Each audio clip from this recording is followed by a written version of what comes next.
주신 하나님의 말씀 같이 보도록 하겠습니다. 우리에게 주시는 하나님의 말씀은 사도행전 4장 23절로 31절의 말씀입니다.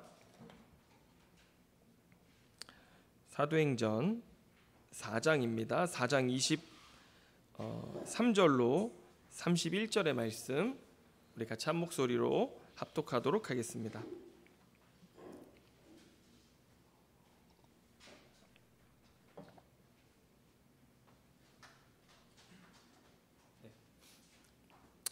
다 찾으셨습니까?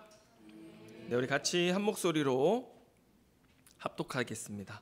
자, 같이 읽습니다. 시작. 사도들이 노임에 그 동료에게 가서 제사장들과 장로들의 말을 다 알리니 그들이 듣고 한 마음으로 하나님께 소리를 높여 이르되 대주제여 천지와 바다와 그 가운데 만물을 지은 이시요 또 우리 주의 종 우리 조상 다윗의 입을 통하여 성령으로 말씀하시기를 어찌하여 열방이 분노하며 족속들이 허사를 경영하였는고 세상의 군왕들이 나서며 관리들이 함께 모여 주와 그의 그리스도를 대적하도다 하신 이로소이다.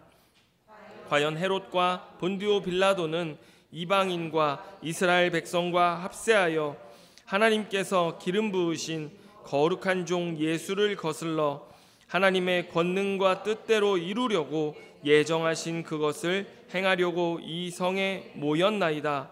주여 이제도 그들의 위협함을 굽어보시옵고 또 종들로 하여금 담대히 하나님의 말씀을 전하게 하여 주시오며 손을 내밀어 병을 낫게 하시옵고 표적과 기사가 거룩한 종 예수의 이름으로 이루어지게 하옵소서 하더라.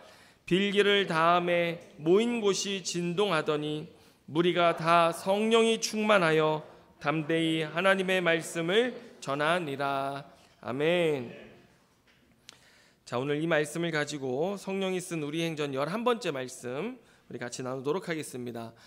지난주 또 교수님 세미나를 통해서 특식을 드시고 이제 오늘부터 다시 또 백반입니다. 가정식 백반을 드시는 날인데 오늘 말씀을 통해서 하나님의 은혜 주시기를 바라겠습니다. 자, 지난주 제가 페이스북에 친구로 이렇게 신청되어져 있는 서울대 물리천문학부 교수님 한 분이 계세요. 그런데 그분이 이제 와서 코로나를 걸린 거예요.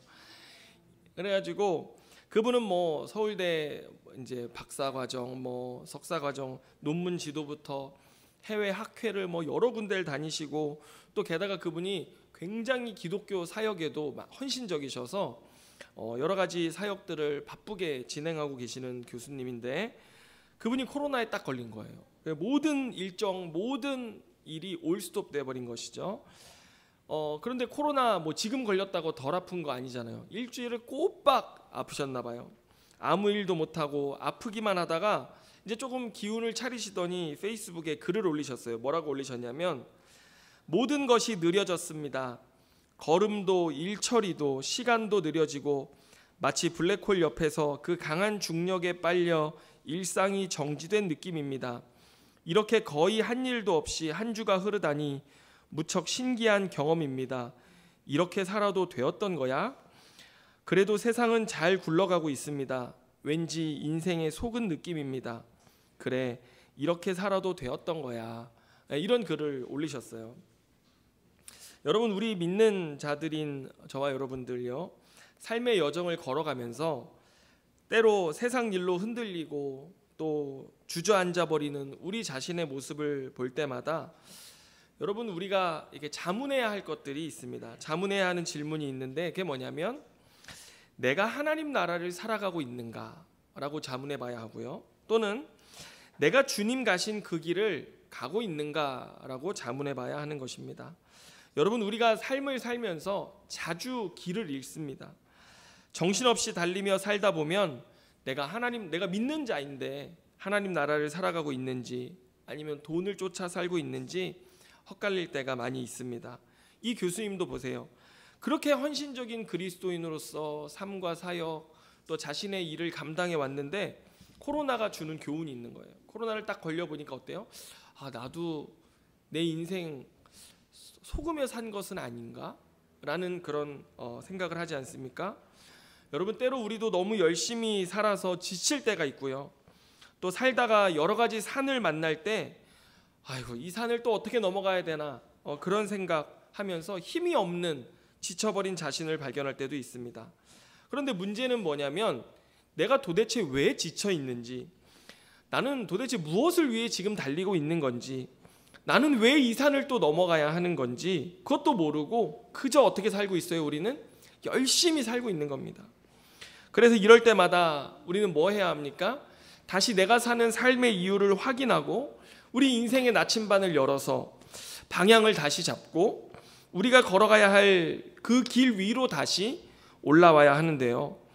여러분, 어디서 우리는 내 삶의 이유와 방향을 확인할 수 있을까요? 복음입니다. 아멘입니까? 자, 오늘 본문을 한번 보세요. 사도들은 그들이 걸어가는 그 길 가운데 큰 장애물을 만났습니다.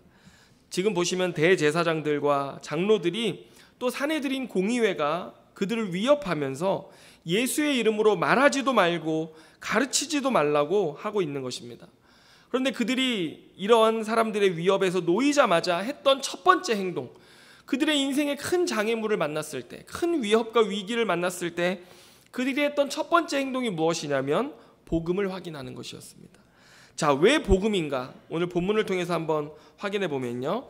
자, 4장 24절로 28절 제가 한번 다시 읽어드리면, 자, 이게 왜, 이 본문이 왜 복음인가 한번 여러분 보세요. 그들이 듣고 한 마음으로 하나님께 소리를 높여 이르되, 대주제여 천지와 바다와 그 가운데 만물을 지으시오, 또 주의 종 우리 조상 다윗의 입을 통하여 성령으로 말씀하시기를 어찌하여 열방이 분노하며 족속들이 허사를 경영하였는고, 세상의 군왕들이 나서며 관리들이 함께 모여 주와 그의 그리스도를 대적하도다 하신 이로소이다. 과연 헤롯과 본디오 빌라도는 이방과 이스라엘 백성과 합세하여 하나님께서 기름 부으신 거룩한 종 예수를 거슬러 하나님의 권능과 뜻대로 이루려고 예정하신 그것을 행하려고 이 성에 모였나이다. 여러분, 이 안에 어떤 복음이 있습니까? 여러분, 여기 지금 사도행전 4장 24절로 28절의 이 말씀은 구약의 한 말씀을 인용한 본문입니다. 어디냐면 시편 2편 1절로 2절 말씀인데, 자, 제가 한번 읽어드릴게요. 한번 얼마나 똑같은지 한번 보세요. 어찌하여 이방 나라들이 분노하며 민족들이 헛된 일을 꾸미는가? 세상의 군왕들이 나서며 관원들이 서로 꾀하여 여호와와 그의 기름 부은 받은 자를 대적하며 라고 되어져 있습니다. 여러분, 이 시편 2편은요 제왕시라고 하는 제목을 가지고 있습니다.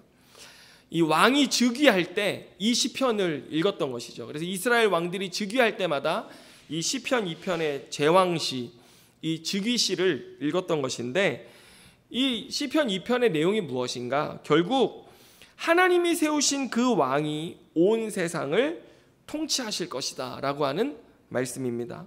본문에 기름 부음 받은 자 누굽니까? 오늘 우리 사도행전 말씀에는 그리스도라고 번역되어져 있는데, 기름 부음 받은 자 메시아, 이것이 그리스도로 신약에서 번역되어진 것입니다. 다시 말해서 이 시편 2편은요 누구를 예표하고 있는 거예요? 오실 왕 메시아, 예수 그리스도를 예표하는 것이었습니다. 자, 그런데 오늘 사도들이 복음의 사명을 지고 살아가는 이 삶의 길 앞에 커다란 위협과 위기를 만나자 그들이 모여 확인했던 한 말씀이 바로 뭐였다는 거예요? 예수 그리스도는 왕이시다. 여러분, 이 고백이었습니다. 여러분, 이것이 복음의 핵심인 줄로 믿으시길 바랍니다. 여러분, 우리가 믿는 복음, 예수 믿으면 죽어서 천국 가는 것이 참 복음이 아닙니다. 여러분, 그리스도를 내 삶의 왕이요 구원자로 영접하고 그분을 믿고 따르는 것이 참된 복음의 내용인 것입니다. 사도들은 자신들의 삶의 길에 어려움을 만나자 뭐 했어요? 그 복음을 또 듣기 시작한 것입니다. 자신의 삶의 위기, 어려움이 닥쳐왔을 때, 내가 어찌해야 할 바를 알지 못할 때 그들은 뭐 했어요? 성경의 말씀을 통해서 복음을 확인하고 예수 그리스도가 나의 왕이시다, 예수 그리스도가 온 세상의 왕이시다, 우리의 구원자요 주님이시다라고 그들이 고백하고 기도하기 시작했던 것입니다. 여러분, 내 삶에 오늘 복음이요, 오늘의 복음이 아닌 과거의 복음이 되어 있지는 않습니까? 또 여러분, 삶의 복음이라는 이 메시지가 희미해져 있지는 않습니까? 정말 옛날에 주님 정말 사랑했는데, 정말 내가 헌신했는데, 내가 선교지에도 나갔는데, 제자 훈련도 다 받았는데, 지금은 내가 도대체 무엇을 위해 살고 있는지 돈에 치이고 유혹에 빠지고, 또 젊은 사람들 이제 뭐 합니까? 애 키우고 집안일 하다 보고 돈 벌고 하다 보면요, 저희 나이 때 이제 30대에서 40대 사이 사람들은요, 삶의 방향이 없어, 이유를 알지 못하고 힘들고 어려운 삶에 지쳐 있는 모습들을 보게 되어지는 것입니다. 다들 뭐라고 합니까? 내가 어쩌다 내 삶이 여기까지 오게 된 걸까? 어느새 그 걱정과 근심에 휩싸인 나의 모습, 또 두려움이 몰려오고 턱 밑까지 불안이 가득 차 있는, 왜 나는 이런 삶의 모습이 되어져 있는 걸까? 복음이 내 삶을 온전히 다스리고 있지 못한 그 모습들을 발견하고 있는데요. 여러분, 그렇다면 우리는 어떻게 하겠습니까? 이런 삶의 모습이 나에게 있다면 우리 어떻게 해야 합니까? 예수 그리스도의 십자가와 부활을 묵상하면서 내가 믿고 따르는 그분이 온 세상의 주인이심을 확인하시길 바랍니다. 그래야 우리는 내가 어디로 가야 하는지, 무엇을 위해 살아야 하는지 분명한 이유와 방향을 잡을 수 있는 것입니다. 여러분, 우리를 다스리시는 그분은 누구십니까? 오늘 본문 24절은 이렇게 말합니다. 대주제요, 천지와 바다와 그 가운데 만물을 지으신 이시다. 여러분, 예수 그리스도는 대주제이십니다. 만왕의 왕이십니다. 온 세상의 주인이십니다. 또한 그분은 만물을 창조하신 분이시다라고 말씀하십니다. 아멘입니까? 오늘 초대교회 성도들과 사도들은요, 자신들의 삶에 찾아온 문제와 유혹과 위기 앞에서 오늘 본문 24절 앞부분을 보세요.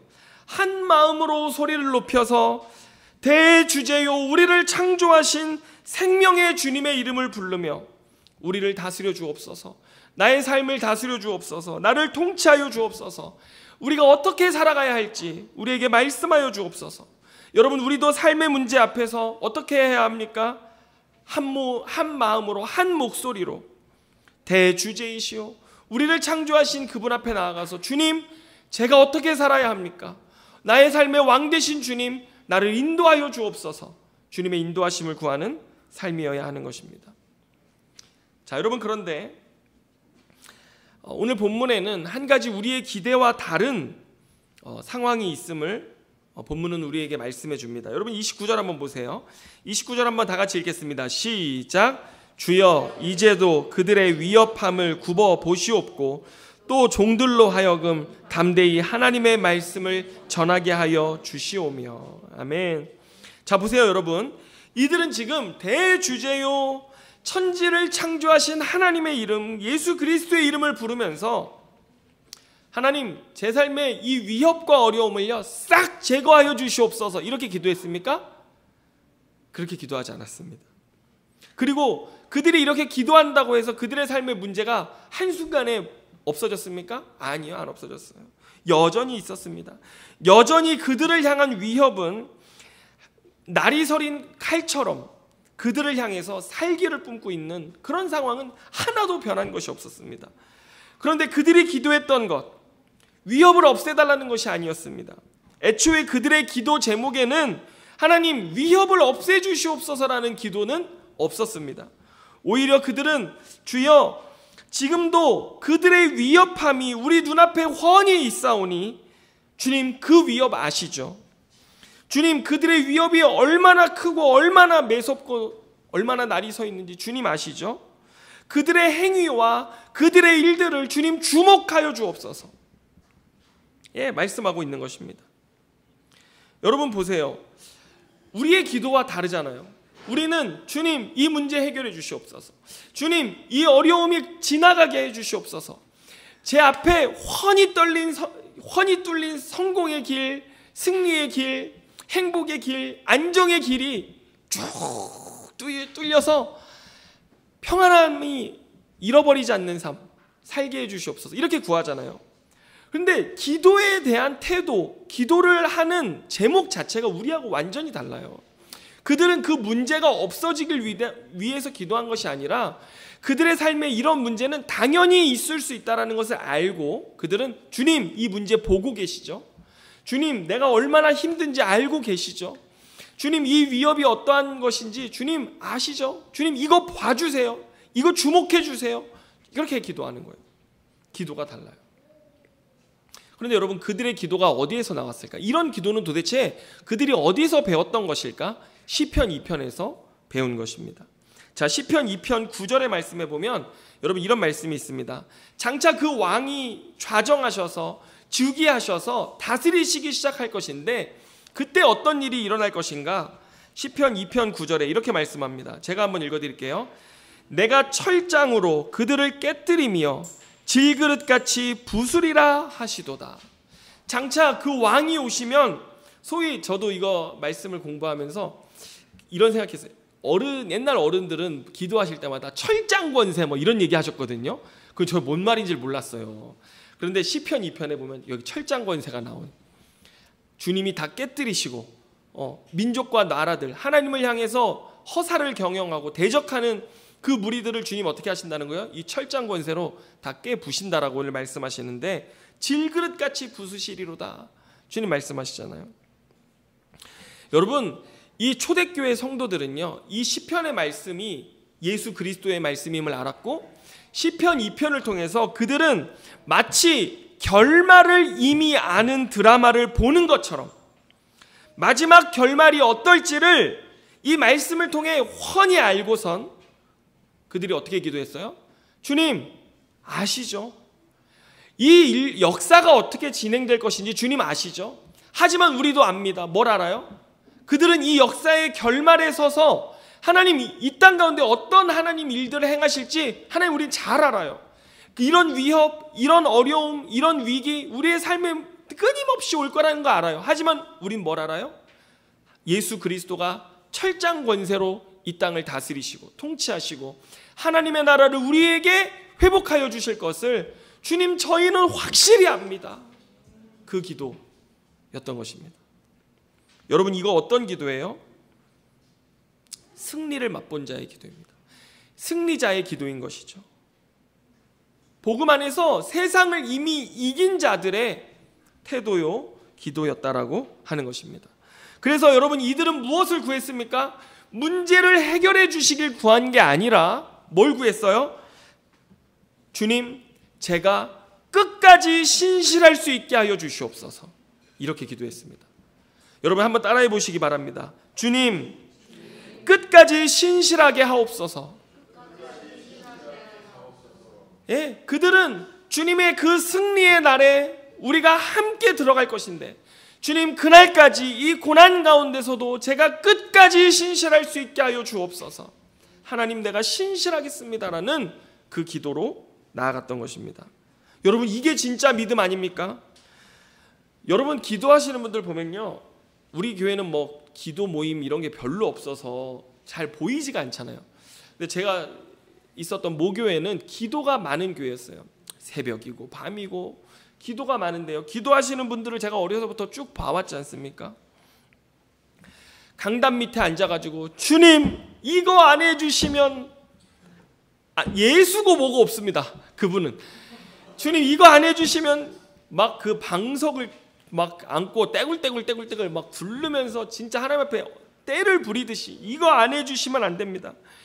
기도 응답이 지체되고 내 삶에 아무 일이 일어나지 않는 것 같으면요, 막 주님 원망하고 주님 저는 못 삽니다. 저는 이렇게는 할 수 없습니다. 막 이 가슴에요, 이 우라통이 있으신 것 같아요, 다들.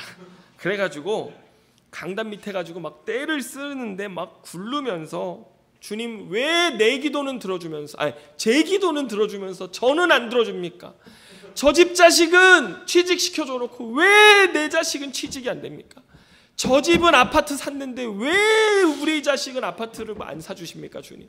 뭐 온갖 가지고 2시간 3시간씩 막 기도하시는 거예요, 이분들. 한국 사람들의 기도에는요 이런 원망이 있습니다. 이 맺힌 한을 하나님 풀어주시기를 막 간구하는 거예요.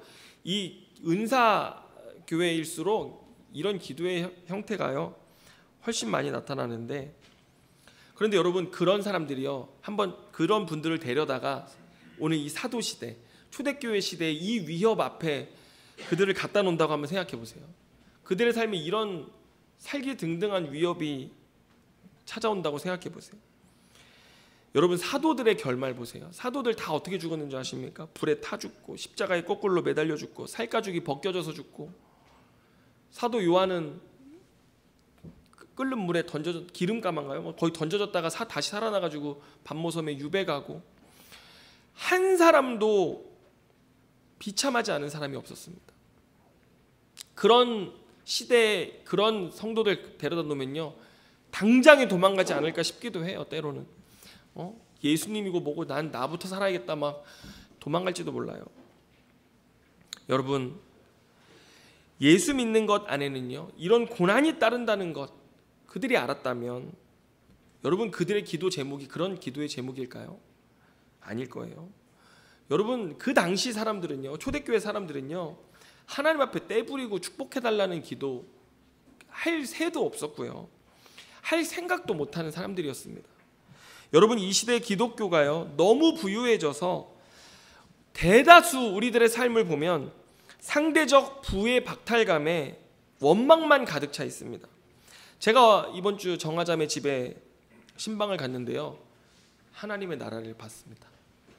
단지 내에서 가전제품 나눔을 하기 시작하는데요, 내 집 새로 바꾸면 이거 깨끗하니까 막 그 단지 내 카톡방에다가요, TV를 딱 올리면 필요하신 분 가져가세요 이러는데, 정화가 손을 탁 들었대요. 그래가지고 정화한테 왔어요. 그랬는데 안타깝게 뒤에 삼성 TV가 나온 거예요. 정화가 좀 안타까워하더라고요. 타이밍에 놓쳐가지고. 전자레인지며 뭐 다 중고며 이런 데도 얼마나 깨끗하고 새 거인지 그 아파트 단지가요, 풍성해요. 여러분, 민재 전사님이요, 이제 주말에 아이들 가르치러 오면은 벌써 아침 7시 반부터 공장에서 일하고 검은 티를 입었는데 뒤에 소금이 염전이에요, 거의. 그래가지고 그거 근데 깔끔한 스타일이라 그런 냄새 나는 자신의 모습이 너무 싫어서 애들 공부 가르치고 나서 잠깐 나갔어요. 나가더니 라코스테 셔츠를 딱 입고 온 거예요. 새 거를, 깨끗한 거를. 그래가지고 제가 아니 이거 어디서 이거를 구했냐 그랬더니 요 밑에 구제샵에 갔더니 라코스테도 있고 버버리도 있는데 뭘 고를까 생각하다가 7,000원에 얼른 라코스테 셔츠를 딱 해가지고 팔 딱 접어가지고 얼마나 세련되게 입고 왔는지요. 여러분, 요즘 세상은요, 너무나 부유한 세상이 되어졌습니다. 우리가 안 쓰는 거 나누기만 해도요, 충분히 살아갈 수 있는 세상이 된 것 같아요. 여러분, 오늘 맥주 감사주일이지 않습니까? 그런데 사람들 삶을 보면요, 별로 감사하다는 느낌이 없어요. 왜 그러냐면요, 여러분, 우리에게 영적인 당뇨병이 생겨서 그렇습니다. 여러분, 당뇨병은요, 귀족병이란 말이 있지 않습니까? 많이 먹는데 안 움직이는 거예요. 적게 움직이니까 생기는 게 당뇨병이라고 해요. 성도들도요, 너무나 풍요에 도취되어서 평안하게 살면서요, 끊임없이 뭐예요? 더 먹어야지, 더 가져야지. 그러면서 뭘 안 해요? 우리가? 성도들이 운동을 안 하는 거예요. 내 것을 나누고 비우고 섬기는 운동을 안 하니까 뭐가 생기는 거예요? 영적인 당뇨병이 걸리는 겁니다. 움직여야 돼요. 계속 채우고 싸우려고만 하면 안 되고, 여러분, 먹다 보면 단 거 먹으면 어떻게 해요? 더 먹고 싶잖아요. 예. 더 맛보고 더 먹고 더 채우고 싶은데, 여러분, 기독교인들의 마음에는요, 시기와 질투와 욕심과 원망과 불평이 가득 차 있지 뭐가 없어요? 감사가 없는 거예요. 제가 정화자매 집에 가서요, 얼마나 감사한지. 진짜 하나님 나라예요. 서로 나누고 비우고 같이 돌려 쓰고. 왜 그러세요? 예. 여러분, 저도요, 매달 이 사업 결산을 하거든요. 이제 오늘 수입이 얼마고 지출이 얼마고 이렇게 결산을 하는데요, 달마다 하나님이 얼마나 채워주시는지. 여러분, 정확하게 수치적으로 여러분 한번 정리해 보세요. 한 달 내가 얼마를 벌었고 얼마를 썼고 하나님이 얼마나 매달 나의 삶을 축복해 주시는지를 한번 헤아려 보세요. 결산해 보시면요, 받은 복을 세어 보실 수 있어요. 우리 삶은요, 풍성합니다. 여러분, 이스라엘 백성들 이 절기 때 화목 제물을 바쳤거든요. 제가 교회 헌금 많이 하라고 하는 얘기가 아닙니다, 절대. 여러분, 이 화목 제물의 의미가 뭐냐면요, 그날은 나누고 비우고 섬기는 날이에요. 1년에 이 절기 때마다 3번의 큰 절기가 있는데, 이 절기가 되면요, 이 땅에 고아, 과부, 나그네, 가난한 사람들이 마음껏 고기 먹을 수 있는 날. 여러분, 언제예요? 절기예요, 절기. 그래서 온 가족이, 자신의 집에 있는 종들까지도 다 하나님이 주신 복을 함께 나누는 화목제물의 의미, 그것이었는데, 그 절기 나누면서 하나님 주신 복을 세어보고 감사하는 날이었다라고 하는 것입니다. 여러분, 그런 은혜가 오늘 저와 여러분의 삶에 충만하시기를 주님의 이름으로 축원합니다. 여러분, 사도들과 초대교회 성도들은요, 고난이 오고 환난이 와도요, 원망하지 않았습니다. 그들이 구했던 오직 한 기도 뭐였습니까? 주님, 끝까지 신실할 수 있게 하여 주시옵소서. 내가 변하지 않게 하여 주시옵소서. 그 기도를 풀어보면 오늘 본문입니다. 4장 29절로 30절 보세요. 주여, 이제도 그들의 위협함을 굽어보시옵고 또 종들로 하여금 담대히 하나님의 말씀을 전하게 하여 주시오며 손을 내밀어 병을 낫게 하시옵고 표적과 기사가 거룩한 종 예수의 이름으로 이루어지게 하옵소서 하더라. 여러분, 이거 뭐예요? 주님 다시 오실 그 승리의 날까지 우리 변함없이 하나님의 말씀을 전할 것입니다. 하나님의 말씀을 전할 때 주님 함께하여 주셔서 병든 자가 낫게 하여 주시고 표적과 기사로 주님이 우리와 함께하심을, 살아계심을 증거하여 주시옵소서. 주님, 저희는 끝까지 신실하겠습니다. 계속 전진할 것입니다. 이 고백이었던 것입니다. 여러분, 찬양 중에 이와 같은 믿음의 찬양이 있습니다. 오늘 제가 드린 찬양 악보 중에 나는 들었네 옛 성도들이라는 찬양이 있어요. 우리 이 찬양을 한번 불러보면 좋겠는데요. 전우사님이 열심히 불러주실 거예요. 저도 아침에 연습 많이 했습니다. 자, 우리 찬양 부르면서 이 고백이 남은 반년 동안 우리 교회의 고백이 되어지길 원하는데요. 자, 한번 같이 불러볼까요?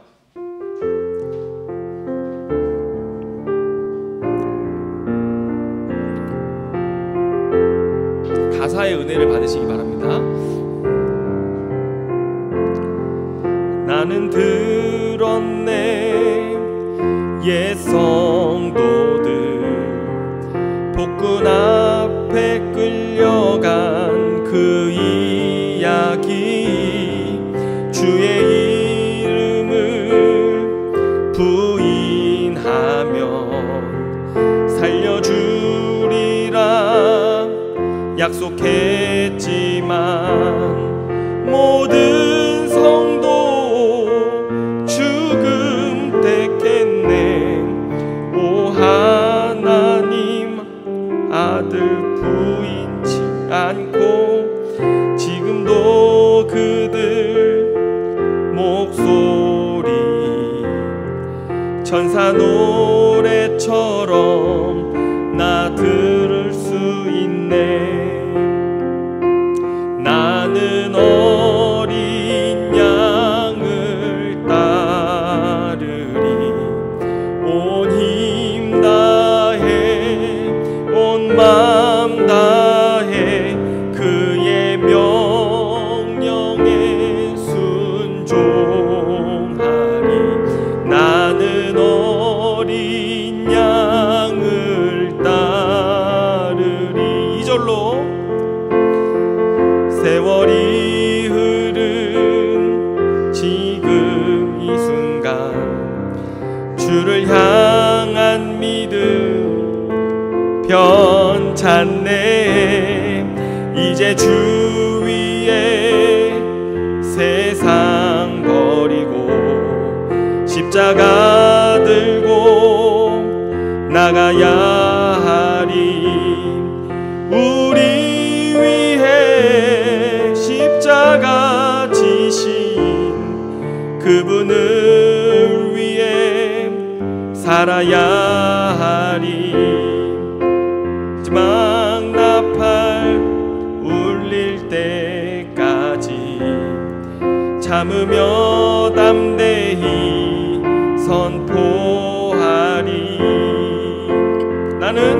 나는 어린 양을 따르리. 온 힘 다해 온 맘 다해 그의 명령에 순종하리. 나는 어린 양을 따르리. 아멘. 제가 이렇게 찬양을 못 해본 적이 처음입니다. 하지만 여러분, 이 가사를 기억하시길 바랍니다. 예수 부인하면 살려주리라 약속했지만 여러분, 우리 믿음의 선진들은 어떻게 했습니까? 죽음을 택했습니다. 여러분, 신약성서에는 이런 신앙에 아주 굵직하고 농도 짙은 말씀들이 꽉 차 있습니다. 그 말씀이 초대교회를 지탱하고 있었는데요, 사도 바울은 죽기 전에 감옥에서 편지를 써서 자신의 영적 아들 디모데에게 한 가지 신앙의 유산을 전해줍니다. 디모데후서 2장 11절로 13절에 보면 이렇게 말씀합니다. 미쁘다 이 말이여, 우리가 주와 함께 죽었으면 또한 함께 살 것이요, 참으면 또한 함께 왕노릇할 것이요, 우리가 주를 부인하면 주도 우리를 부인하실 것이라. 우리는 미쁨이 없을지라도 주는 항상 미쁘시니 자기를 부인하실 수 없으시리라. 여러분, 이 구절은요, 사도 바울이 초대교회 당시의 모든 성도들의 입술에 신앙의 고백이요, 초대교회가 늘 부르던 찬송시 중에 한 대목이었습니다. 모든 초대교회인들의 신앙에 아주 엑기스가 되는 요 구절을 딱 가져다가 지금 자신은 곧 로마 감옥에서 죽을 예정이에요. 그런데 두려움에 떨고 있고 복음에 움츠러 들어있고 몸이 병에 약해서 시름시름 앓고 있어요. 그런데 복음을 감당할 사람, 당시 에베소에 있는 모든 믿는 자들이 박해 때문에 다 도망갔어요. 사랑하는 아들 하나 디모데밖에 남지 않았는데 그 아들에게 전해준 신앙의 정수 한 가지, 그게 뭐예요? 오늘 이 디모데후서 2장입니다. 우리가 주와 함께 죽으면 함께 살 것이요, 참아라. 그러면 또한 그날에 우리는 왕노릇할 것이다. 우리가 주를 부인하면 주도 우리를 부인하실 것이다. 우리는 신실하지 못하나, 미쁨이 없다, 이게 신실하다는 뜻이거든요. 미쁨이 없을지라도 주는 미쁘시다. 그분 반드시 오사 이 땅에 하나님 나라 이루실 것이다. 그거 전하면서 복음을 두려워하지 말아라, 힘을 내라, 복음을 들고 담대히 일어나라고 자신의 영적인 아들을 격려했던 사도 바울이었는데요. 여러분, 오늘 우리 교회 성도들도 오늘 디모데후서 2장의 이러한 말씀들을 외우고 또 앞서 우리가 불었던 이 찬양의 고백을 깊이 새기며 주님, 제가 끝까지 신실하겠습니다, 이 고백 드리고 살아가시는 저 여러분 다 되시기를 축원합니다. 초대교회는 그런 기도를 드렸어요. 이런 기도의 결과가 무엇인 줄 아십니까? 그들이 문제 속에, 삶의 고난 속에, 어려움 속에서도 주님, 제가 신실하게 흔들림 없이 그 길을 가겠습니다라고 그들이 고백했을 때, 한 목소리로 주님을 불렀을 때 4장 31절에 보면 이런 말씀이 있습니다. 같이 읽습니다. 시작. 찾아보십시오. 사도행전 4장 31절 마지막 말씀 같이 읽습니다. 시작. 빌기를 다함에 모인 곳이 진동하더니 무리가 다 성령이 충만하여 담대히 하나님의 말씀을 전하니라. 여러분, 모인 곳이 진동하였다고 합니다. 저는 이렇게 하나님이 진동하시기는 원하지 않습니다. 지진이 무섭잖아요.